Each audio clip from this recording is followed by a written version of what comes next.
Dubai, the most luxurious place in the world. Just 50 years ago, Dubai was merely a small town in the middle of the desert. Today, Dubai serves as the luxurious face of the Middle East and the biggest attraction that part of the world has to offer. Undoubtedly, you've seen photos of the Burj Al Arab Hotel, the crescent-shaped skyscraper built on a man-made island. You also probably know that Dubai is home to the world's tallest building, and you might have even seen Tom Cruise scaling it in an installment of the Mission Impossible franchise. That building is called the Burj Khalifa, and it stands 2,722 feet high. Yes, I'm sure you know a bit about the attractions of this amazing city, but today I'd love to get the chance to tell you so much more. So, here's all the over-the-top, wildly expensive things you can find in Dubai. But first, a tiny history lesson. How did Dubai go from being just a small desert town to the extravagant oasis it is today? The same way all of the other United Arab Emirates cities became so rich. Oil. Abu Dhabi, just 90 miles from Dubai, is the richest city in the world, and it sits on 10% of the entire world's oil supply. This production of oil launched the United Arab Emirates into the first world. Millions were poured into Dubai, and it became one of the biggest cities in the Middle East. However, today, Dubai only makes 5% of its revenue from oil, because its reserves aren't nearly as lucrative as some of its UAE neighbors. Dubai makes the majority of its revenue from trade, real estate, and tourism. Dubai has become the business center of the UAE since it can no longer rely on oil production alone. But this adjustment has not discouraged this incredibly rich city from growing. Dubai is growing in population just as much as it's growing vertically. In fact, about 1/4 of all cranes are located in Dubai. That's right, about 25% of cranes in existence are in just one UAE city. It seems the game plan of Dubai is just to keep building skyscrapers.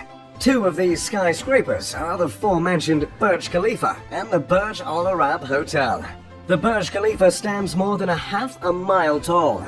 It's so tall, in fact, that at its upper floors, the building can sway several feet at the mercy of the wind.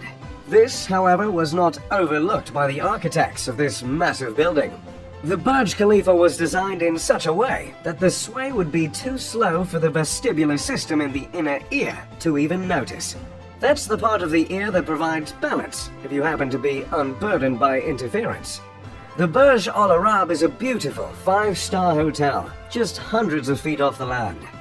The Al Arab is the 5th largest hotel in the world, thanks to its unique shape. The hotel stands 56 stories high.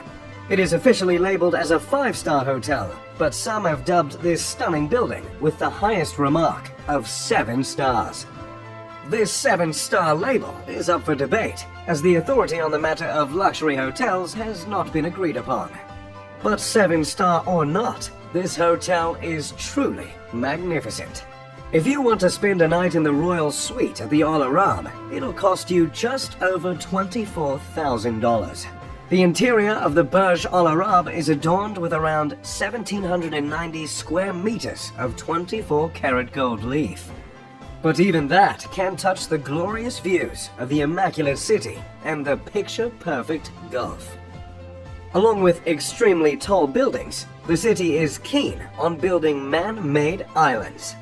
Both the Palm Islands and the World Islands are two incredibly ambitious projects that came to fruition with the help of a whole lot of cash.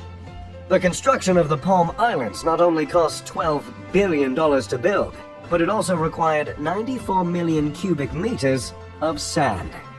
To put that into perspective, 94 million cubic meters of sand could fill the entire Empire State Building 2.5 times. The World Islands, as in the man-made islands that mimic the shape of the world's landmasses, took 321 million cubic meters of sand. Theodore, if you could just edit in 9 Empire State Buildings. Which also adds another $15 billion to the cost of man-made islands in Dubai. I'm not much of a big fan of sand in the first place, as it's rough, coarse, and it gets everywhere. Nevertheless, I did enjoy my time at the Palm Island. Like I've always said, nothing exfoliates quite like the warm water of the Persian Gulf. But that's enough talk about man-made islands, huh? Let's move on to the police force. Now, law enforcement isn't usually something that comes to mind when speaking in terms of luxury. But it sure is in Dubai. As a means of wooing the tourists, Dubai's police force uses supercars as their patrol vehicles.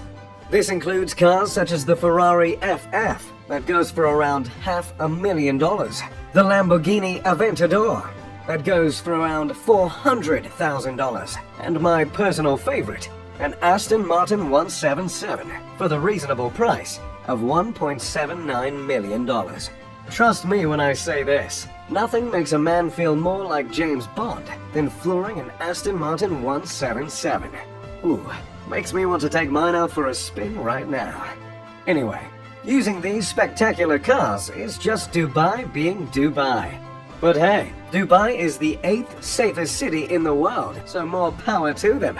This isn't all due to the supercars, of course. The UAE, in general, has rather strict laws. Due to the Islamic constitutional monarchies that operate the Emirates government, some Sharia laws exist in Dubai as well. So if you're on vacation with your missus, checking out the bougie police force, make sure the two of you don't get caught smooching, because it might just get you deported.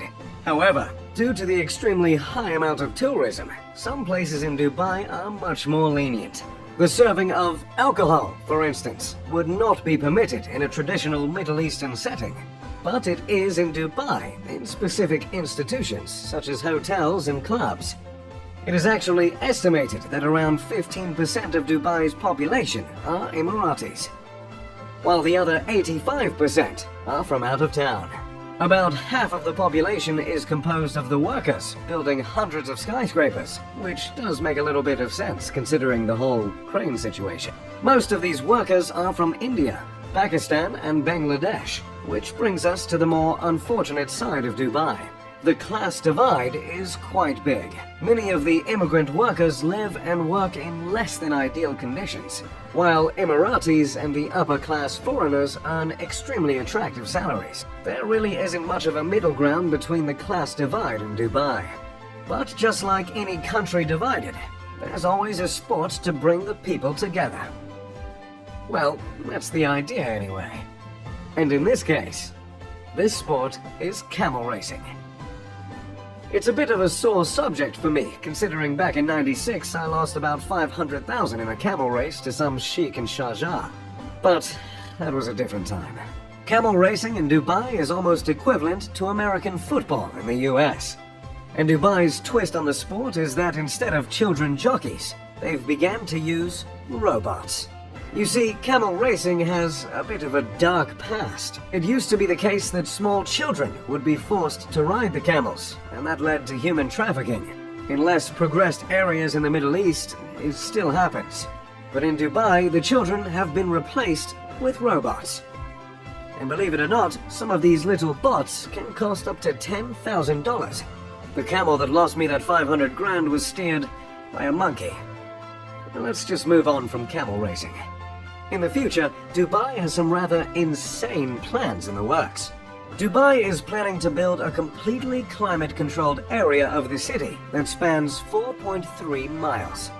It was announced when Dubai's ruler, Sheikh Mohammed bin Rashid Al Maktoum, unveiled plans for the Mall of the World, a 48 million square foot mall of the world. This miniature city will have a retractable dome and will not only serve as a massive pedestrian mall, but will contain hotels and apartments, along with roads and parks. The massive structure will more than double the size of Monaco. The idea starts to make sense when you consider Dubai can reach temperatures of 115 degrees Fahrenheit regularly. But the idea begins to make less sense again when you consider the cost.